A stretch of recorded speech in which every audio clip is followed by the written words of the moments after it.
Welcome to our very first episode of the Voice of Influence podcast. I am your host, Fong, and with me on this journey is the happiest person on earth, my co-host, Stacy McPherson.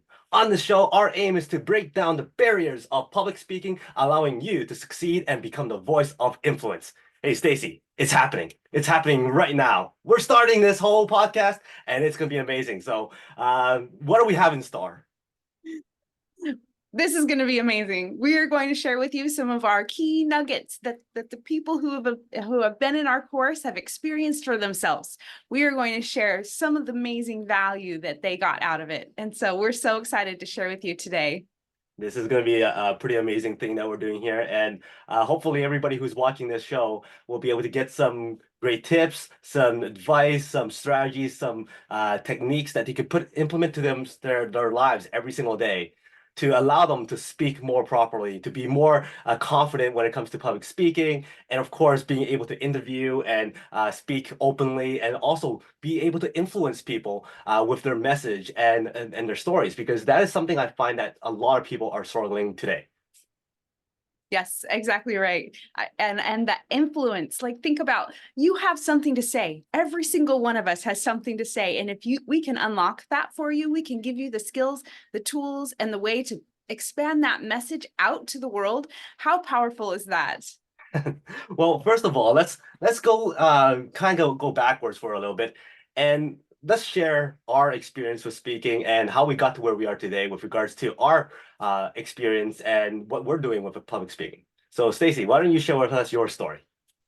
Okay, so I'll give you a little bit of background. So I loved public speaking from when I was a teenager. I had the opportunity to compete at various things, and I really just kind of enjoyed the whole thrill of it, the excitement and the power to be able to share something that meant something to me. And so I expanded my vision, and I was like, I want to speak on stages all over the world. I want to speak on bigger and bigger stages. So luckily for me, I was able to speak in Israel and in Budapest, Hungary, and in Thailand. And also, I was able to speak on a stage. I got to share stages with celebrities. So people like Mel Gibson and Steve Wozniak, a variety of people, celebrities in Hollywood and in the business world. And also, I would say my biggest stage was 2,000 people. So I really had that goal and that desire, and then I was able to achieve it. And now I want other people to have that experience. That is totally awesome. If you could share with us, what were some of the biggest challenges that you faced when it came to public speaking? Okay, so one of the biggest challenges that I faced was that I spoke too fast. I got so excited because I had so much to share as I just would just speak too fast. And there are places where you want to speak fast, but then you also, of course, need to slow it down. You need to add the pauses for effect. You need to give people the opportunity to really think about what you're saying. And if you move from point to point to point so fast, you don't give them the opportunity to just let it sink in. So that was one of my biggest struggles. That is awesome. For myself, my background's a little bit different than you. Was not one of those people who always wanted to speak in front of people. I find myself in the back of the room or at a very young age. Let me back up just a little bit more. At a very young age, I used to be very talkative. So much so that my grade two teacher had a piece of tape that's dedicated with a smiley face with my name on it. And every time he heard my voice as he was on the blackboard, he goes, Fong, and he points to his desk, and I'm like, so maybe that's why I stopped talking so much in class. And it kind of lasted for quite some time. I never really aspired to speak in front of people, never really aspired to speak on stages or anything like that. But it was something that my parents have always said, hey, speaking is very, very important. You have to go out there and do stuff. You have to go out there and speak. And I think that's why I took up this course in grade seven to do speaking. And I remember that very first time. It was, in retrospect, one of the most boringest speeches I've ever done. And I believe I started off by saying coins. Coins are very, very important. Well, looking back, I would say that is an awful speech, but that's how I kind of got the knack of, hey, let's start doing some speaking and whatnot.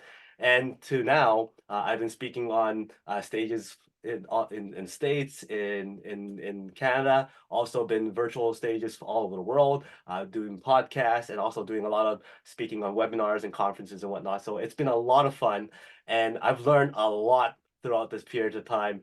And one of my biggest challenges, and I'll share this later on in our episodes, is really speaking in front of a camera, because that for me was something completely out of the blue and something I did not expect to be so challenging. Now, before we jump into techniques and strategies and all that kind of stuff, let's talk about why is speaking so important? What's your take? Well, I will refer back to what I said at the beginning where I got so excited talking about how each one of us has a unique message to share. And each of us are so unique. Like there's no one else who's had our life experiences. Even your twin, if you're a twin, has had completely different life experiences because they interpret it in a different way. And so we each have something unique to share, and to be able to unlock that for people, to help people find their voice and say their message in a way that resonates with people, that entertains them, that inspires them, that brings about the best in them. Like, I can't think of a better direction to go in life. Now, for people out there who isn't as outgoing and as talkative as Stacy is, there's some people out there going, well, why do I need to be able to speak? I don't really care for spreading that message. I don't really care for spreading that word and that story of mine. For them, it's more like, okay, hey, I do hard work. I work very hard at where I'm at. I do a lot of good technical work, but for some reason, I'm always passed over by other people on a promotion. Or when there's a layoff or a downturn in the economy, I'm always the first one to get let go. Why is that? Well, I come from a background of engineering. And at one point in time, I was managing or leading over 20 people on my team. And then we were hitting a downturn. Everybody was getting let go. And this one individual, this engineer came up to me and goes, is it my work? Am I not working hard enough? Am I not good enough to stay on? Because for some reason, every time a downturn comes, I'm the first one to be let go. And I had to be very, very honest with this individual. And I said, well, it's not because your work is not good. You're fast, you're efficient, your technical skills are amazing. But the issue is when there's a downturn, we have to be able to have people who can do both jobs, people who can do the technical work and at the same time put in front of a client so we could have them speak with that client and work with that client and build relationships with that client. And unfortunately for you, you've been one of those people who's always put their head down, work hard, crunch numbers, and that's it. So my recommendation for her was to go out there, hey, try and build that confidence, try and build that speaking ability so you can be the person that's put in front of people to build relationships with and network with and all that kind of stuff. So that's why I think speaking is so important, because it's really underrated in some areas, but that people don't understand that speaking allows you to build relationships, get ahead, and really network and build that sphere of influence so that you're able to move ahead and succeed in your life. What do you think? Yes, yes, I love how you brought that up. And I was thinking to expand even on what you were saying is that when we are able to have confidence in our voice, it brings a new level of confidence to everything that we do. It's kind of like something, a skill that you bring everywhere you go and that you use with everyone you know. It's something that you can grow and grow. Oh my gosh, I sound like a poet. But it's like so amazing when you have that level of confidence in your voice and then that ability to think on your feet. And one of the things that we're going to cover in these episodes is we're going to talk about thinking on your feet. And we have some very exciting techniques to share with you and that we use in the course, where it is amazing how if you practice thinking on your feet in these ways, and one of them is improv and improv comedy and things like that. If you expand your ability to think on your feet, you can be so much more capable to communicate with people in a way that delivers what you want to say in a confident way. Mhm. Another thing that I realized about speaking, and some of our coaches and some of our coaches are the same people, have been talking about how important the stage presence is and what that does for your credibility. It's one thing for you to speak one-on-one with people, but it's a whole new game when you're speaking in front of hundreds of people or thousands of people. It really sets you up as the authority, as the credible individual about that topic. Because the truth is, if you're not good at what you are at, or an expert in that topic, you're not going to be on that stage. And therefore, instantly, when people see you walk up there, no matter how nervous you are, no matter how sweaty you are, they don't see any of that stuff. Only you feel all that stuff.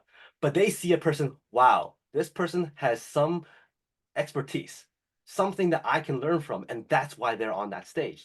So instantly, you're already starting at a higher level than the people who are in the audience, and people don't understand that. And it's so important to be able to grasp that ability and connect with people on stages.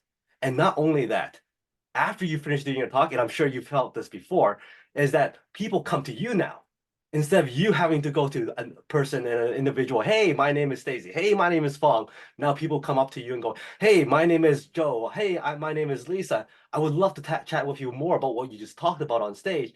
And now you're really being able to build those relationships with people without you having to go out there and weed out the people that aren't your clientele or not your target market. Yes. Oh, that is so excellent. That's so great. You are like your example earlier, where this person was an expert in their position. They did their job very well, but they didn't have that element that helped other people see that they could do it well. That expertise, it shows, it expands people's perception of you to see the expertise that's already there. Now, the biggest thing that people face when it comes to speaking is that fear aspect. So I'm Yes. going to ask you, have you ever felt fear speaking in front of people? What was that like, and how did you counteract that? So the worst, the absolute worst was when I was getting ready to interview Mel Gibson. Like that was the most fear I had felt before. And I was backstage I was in the backstage, which was exciting, but then I was just like focused on how I was going to prepare to be able to do this well. And I was just repeating over and over the things that I wanted to say. And I was just I was a mess, honestly. And so one of the things I did, and I did not plan this, is some of the people backstage that were running the show, I knew them, and one was sitting in a chair, and she was the one that directed people when they could go on the stage. And we were friends, and I just walked up behind her. My hands were shaking and they were ice cold. And I was like, can I rub your shoulders? And so I just stood behind her and I started massaging her shoulders. All that tension just went away. It was a magical moment. It was just, I was sharing something with her, but I was also just letting go of all of that pressure. And so it's become one of my techniques. And actually, usually there's people around who don't mind a 5-minute shoulder massage. And so that's what I've done to kind of release the tension and get rid of that kind of that me focus, right? Because when we're fearful, it's more of a me focus, and then instead we want to focus on the group. We want to say, what do I have to give you? And then when we switch it from me to we lose that internal focus and tension. So the way to combat that fear, based on what Stacy is saying, is one, either have a very, very good friend with you all the time who could be there to massage you, or two, bring a massager to every place you go so you can release that tension.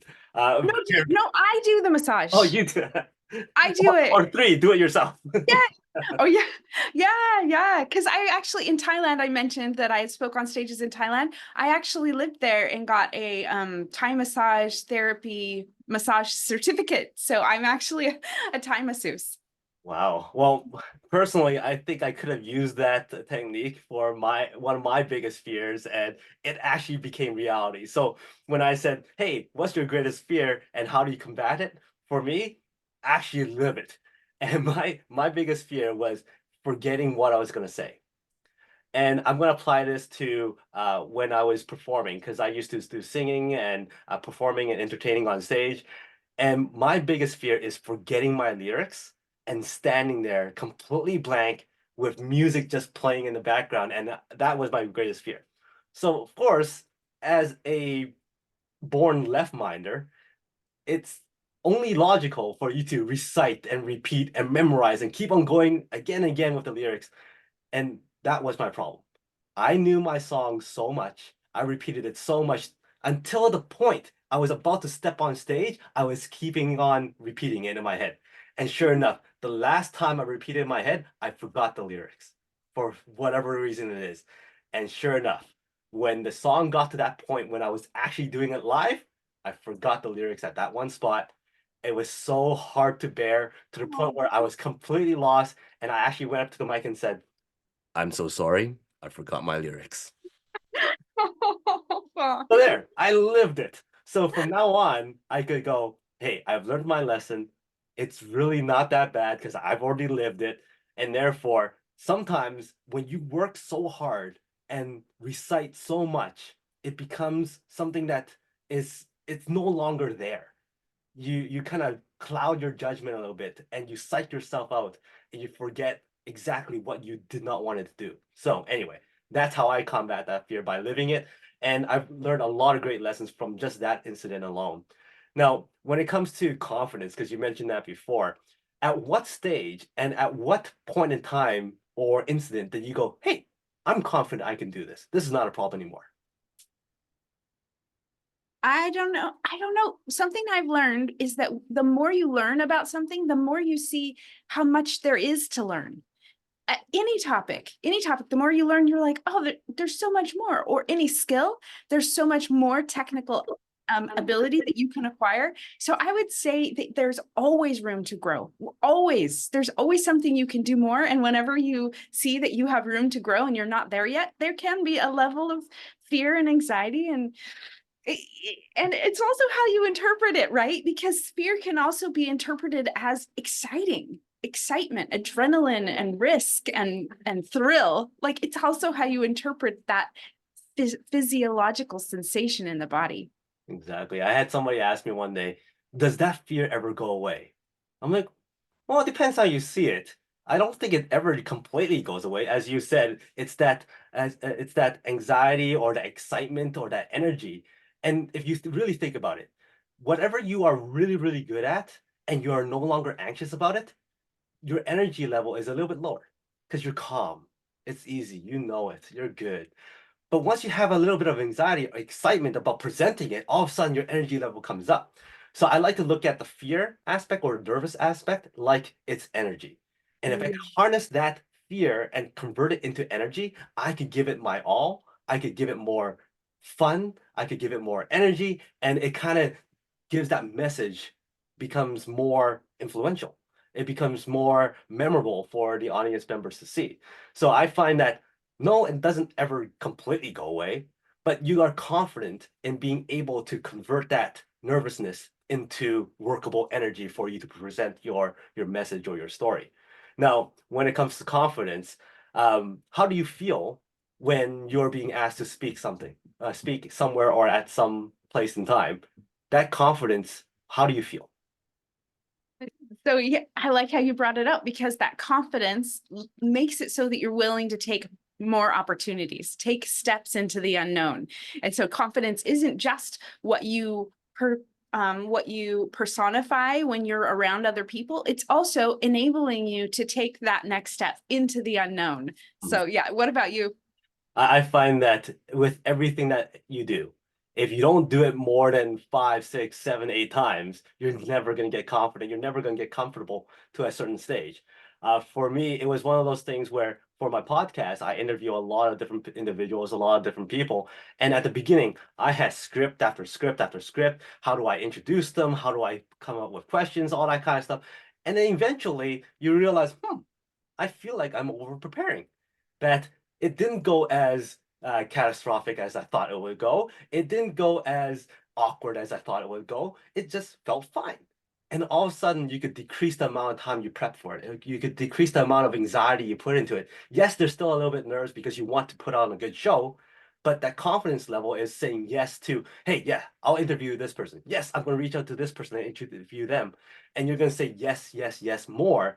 And it opens up more doors for you to actually go in and do things. My biggest example is where I was asked to speak at this one conference, and without even thinking, I said yes, because I'm like, yeah, I get to speak. And then go, can you speak on leadership? I'm like, no problem. Yes. Can you speak at this time? No problem. Yes. Can you speak for 10 minutes, no problem, yes. And then finally it dawned on me, what is the topic or theme of this conference? And then they go, well, it's about water conservation. And at that moment, like, I know nothing about water conservation, but sure, I already said yes. So then you start finding ways of making your talk work. You're already confident you could do your topic, you could do your talk. How are you going to be able to massage it and modify it so it fits the target audience or the conference that you're speaking at? And that's where that confidence comes in, by saying yes and opening up more opportunities for yourself. So before we jump off of this episode, is there anything else you want to share or let everybody else know what's coming up in our future episodes? Well, I'm seeing a theme, and it's you're massaging your topic, and you're also using massage to massage your nerves. So the theme, that's what I see this theme. No, but I thought what we covered was really impactful, and I would encourage everyone to be able to speak better, to learn more about our course, The Voice of Influence, and to reach out to Fong or I, and we can share more information about it. I'm sure we'll share it in the links of this podcast as well. And so I loved being here, and I loved sharing this. I'm so passionate about it, and I'm so grateful for our audience to be here to listen to us. Awesome. Well, thank you very much. Thank you thank you everybody for tuning into our very first episode here. And until next time, when you speak with confidence, you have the voice of influence.